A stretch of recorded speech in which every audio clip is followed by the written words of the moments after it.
악한 말을 할 때에는 너희에게 복이 있나니 기뻐하고 즐거워하라. 하늘에서 너희의 상이 큼이라.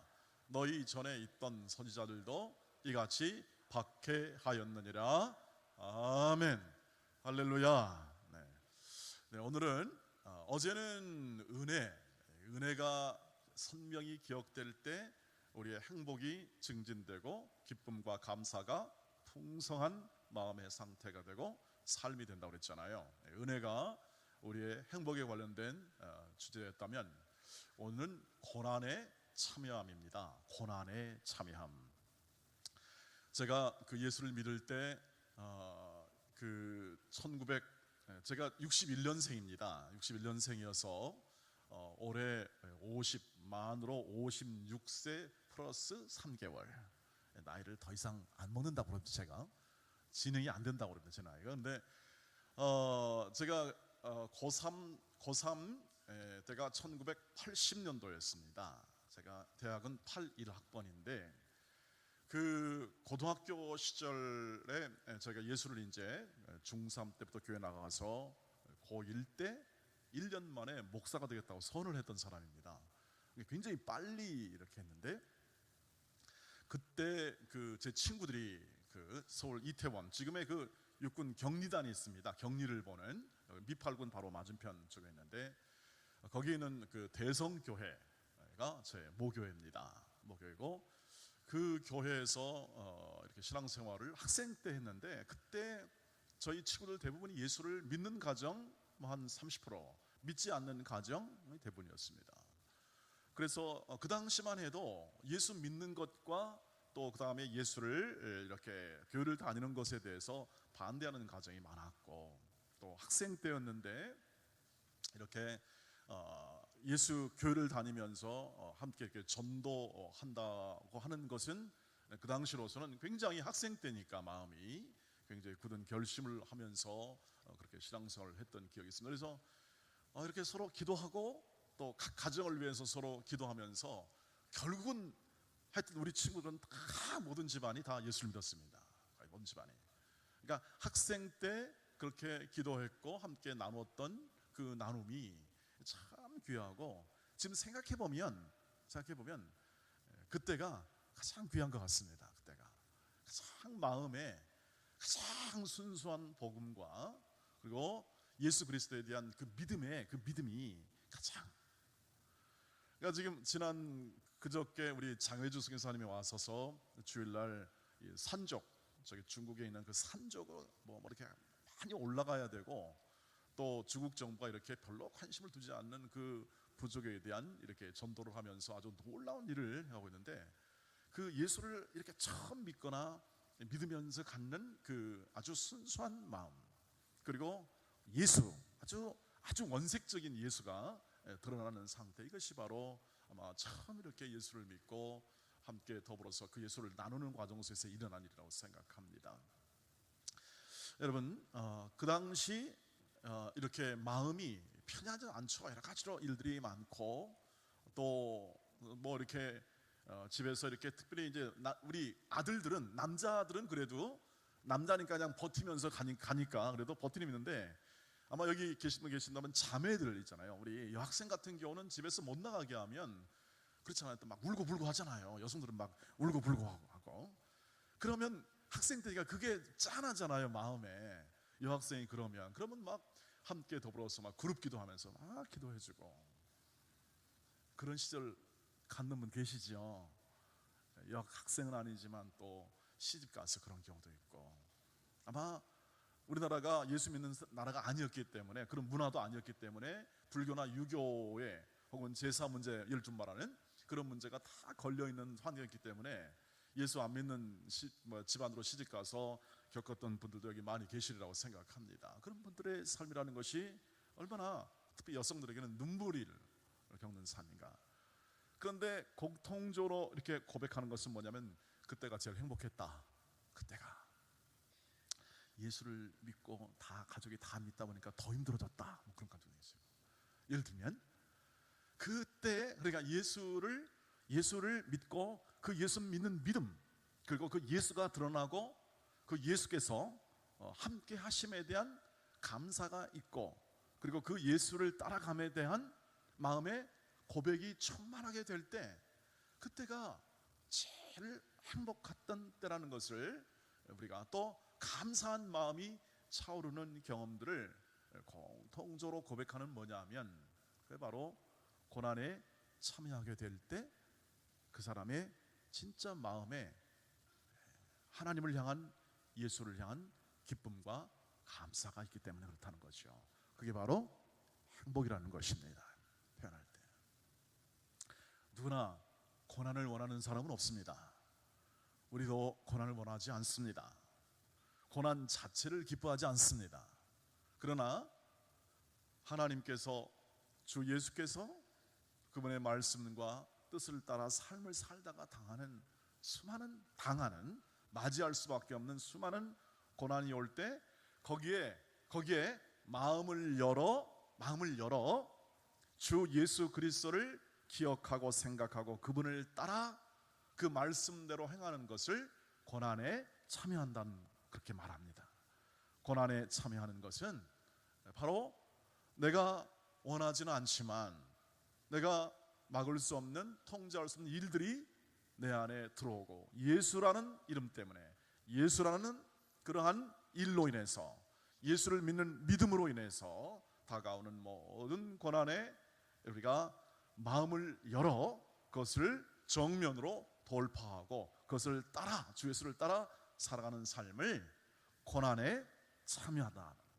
그 고난에 참여하는 자가 행복한 자다. 행복한 자다. 왜 그럴까? 고난에 참여할 때 가장 예수의 영광이 확연히 드러납니다. 예수의 영광이 가장 잘 드러납니다. 여러분, 예수께서 가지신 마음과 생각과 역사가 어느 때 잘 드러나냐면 고난에 참여할 때 가장 잘 드러나요. 예수의 영광이 고난에 참여할 때 가장 화려해요. 여러분, 예수의 영광이 드러나면 당연히 어떻게 합니까? 행복하죠. 예수의 영광이 드러나면 성령께서 가장 강하게 역사합니다. 예수의 은혜가 드러나면 성령께서 가장 힘있게 역사합니다. 그래서 고난을 당하면 당할수록 누가 더 역사합니까? 성령께서 마음으로 함께 해주시고, 성령께서 그 일을 주장하시기 위해서 직접 역사해 주시고, 성령께서 그 일을 통하여 그 사람을 더 단단하게 해주고 그 성품을 더 견고하게 해 주어서 그러하여금 하늘에 대한 소망이나 천국에 대한 소망이나 그 마음속에 나는 예수 아니면 될 수 없어라는 아주 강력한 믿음을 그 안에서 세워줍니다. 고난에 참여 없이는요, 이런 게 약하거나 거의 없습니다. 거의 없습니다. 그리고 그 삶의 내용이, 질이 확연히 다르게 되는 거죠. 아마 이런 분이 계실 겁니다. 지금 모든 고난 속에서 다 이렇게 일이 정리가 되고, 그리고 그리스도를 믿고 모든 환경과 여건이, 고난의 시기가 지나가고, 그리고 이제 그리스도를 다 함께 따르는 그러한 시기가 되었을 때 얼마나 마음이 행복한지요, 마음이 감사한지요. 그때부터는 충만한 하나님의 은혜의 물결이 그렇게 온 삶 가운데 흘러 넘치게 됩니다. 고난에 참여하게 될 때 다양한 고난이 있죠. 저와 여러분이. 그런데 믿음의 선배들은요, 다 그걸 예상을 했습니다. 그래서 베드로도 그렇게 말했습니다. 고난 당하면 너무 이상히 여기지 말라. 진짜 고난이 있다는 건 너가 진짜가 되어가는 과정이다. 진짜. 왜? 고난이 없으면 예수의 영광의 무게가 점점 내 삶 가운데 드러나지 않아요. 고난을 통해서 더 주를 붙잡습니다. 고난을 통해서 더 주의 영광이 드러나기를 원합니다. 우리는 약하나, 우리는 부족하나, 이 고난의 현장 속에서 하나님의 역사가 더 드러나기를 원합니다. 여러분, 저도 목회를 하다 보면 그런 일들이 더 명확해요. 더 힘든 여건이 일어나면 어떻게 합니까? 더 붙잡습니다. 그러면 아주 나머지 뭐만 남냐면 다 예수 믿는 믿음만 남습니다. 예수 믿는 믿음만 남아가지고 그 믿음 하나 붙잡고 앞으로 쭉 나가죠. 그러면 가장 순수한 믿음이 되는 거죠. 가장 아름답고 가장 엑기스만 남는 믿음이 되는 겁니다. 여러분, 그때가 여러분의 생애에서는 언제였습니까? 모릅니다. 또 앞으로도 어떤 상황이 우리에게 닥칠지 모릅니다. 그러나 고난이 온다고 생각할 때 기꺼이 거기에 참여하십시오. 기꺼이. 그리고 그 안에서 오롯이 드러나는 예수 한 분이 계십니다. 아니, 우리는 어쩔 수 없습니다. 우리는 그분 외에는 기대할 소망이 없을 겁니다. 누가 우리 마음을 알아주고 누가 우리의 삶을 도와줄 수 있겠습니까? 자녀들이 그렇게 할 수 있겠습니까? 예, 자녀들도 우리가 고난 받을 때 우리와 함께 할 수 없습니다. 사실 대부분이. 유일하게 한 분이 계십니다. 유일하게 기대할 분이 드러나는 분이 계신데 주 예수 그리스도이십니다. 그분의 영을 통해서 우리와 항상 함께 있을 뿐만 아니라 우리가 고난에 참여하게 될 때 어떻게 합니까?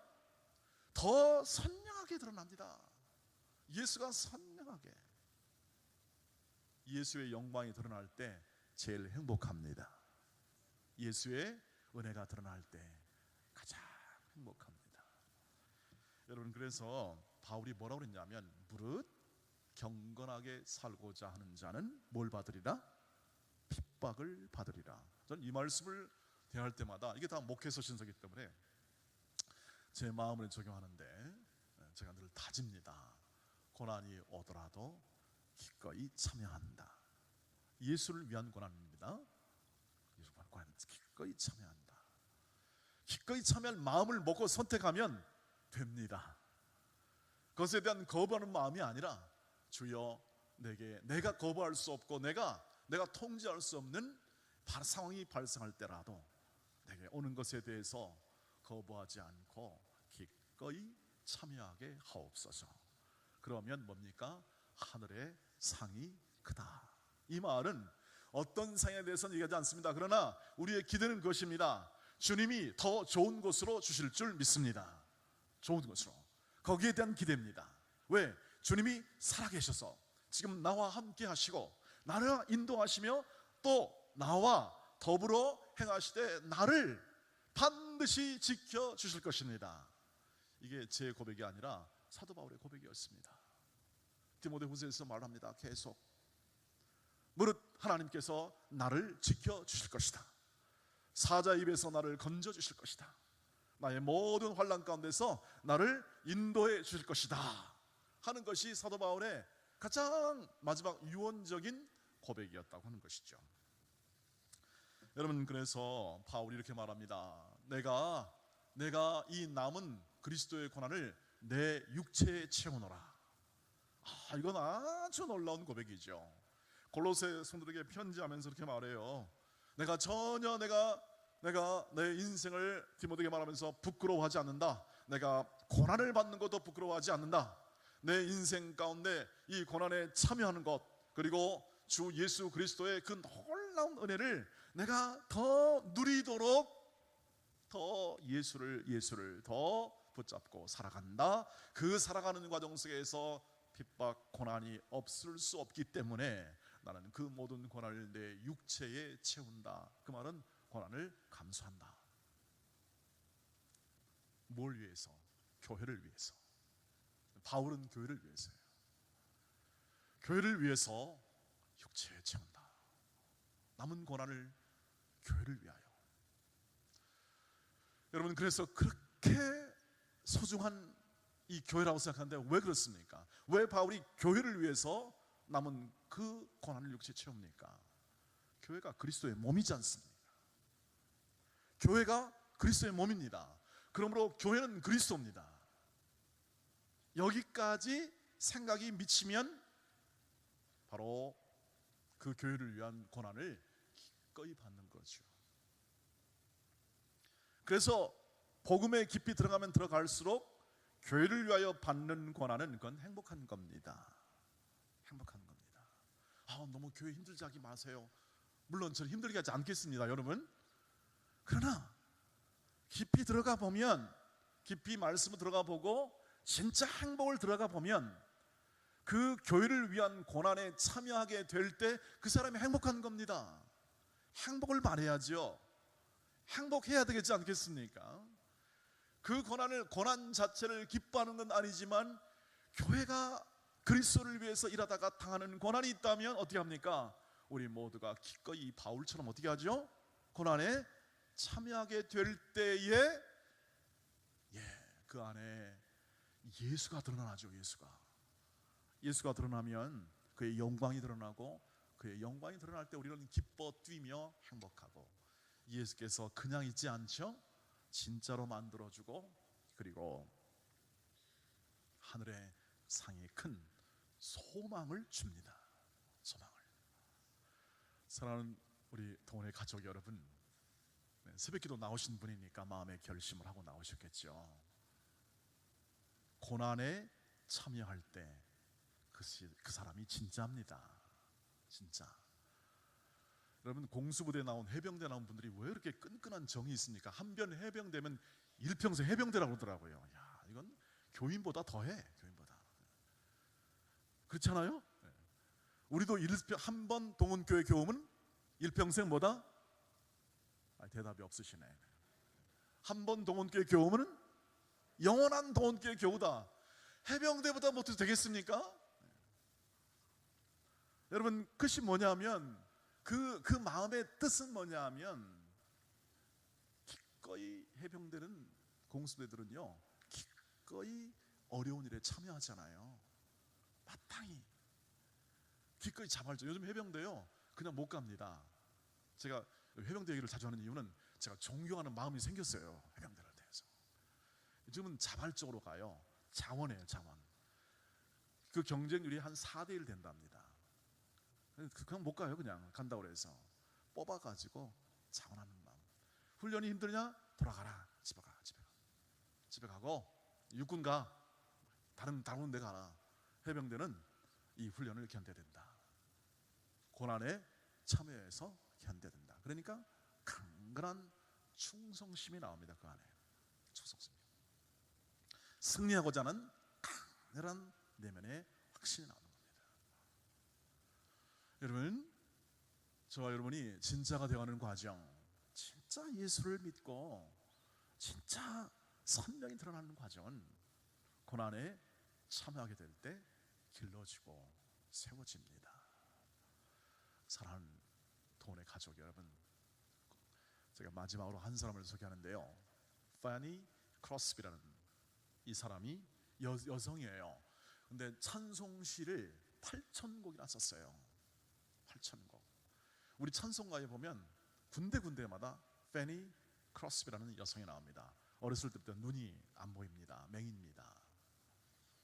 근데 이 크로스비가 8살 때, 그때도 눈이 없었죠. 눈이 안 보였죠. 이렇게 썼습니다. 시를 썼는데요. 그 중에 여러 시를 8살 때 썼는데 벌써부터. 근데 눈이 안 보이면서도 이런 시를 썼는데, 앞을 보지 못해도 난 행복한 아이라네. 이 세상 사는 동안 늘 만족하며 살겠네. 이 크로스비가 그 엄마 이렇게 고백했다고 그래요. 엄마, 내가 앞으로 이게 눈에 보이지는 않지만 그래도 나는 내게 소원이 있어. 내가 죽어서 처음 보는 얼굴이 주 예수 그리스도의 얼굴이 되면 좋겠어. 죽어서 처음 보는 얼굴. 보지 못하니까 이제는 죽으면 볼 수 있다.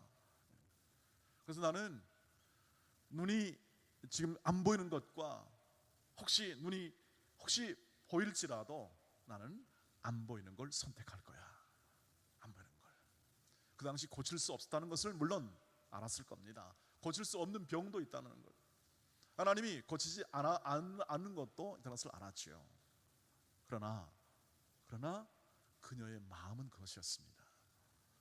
내가 힘들어도 고난이 와도 이런 안 보이는 모든 고통 속에 있지만 내가 감사하고 만족할 수 있고 행복할 수 있는 이유는 그리스도의 얼굴을 제일 빨리 볼 수 있는 소망, 이것을 가지고 살아가면서 지금도 우리 모두가 감사와 예수는 나의, 이 노래 있잖아요.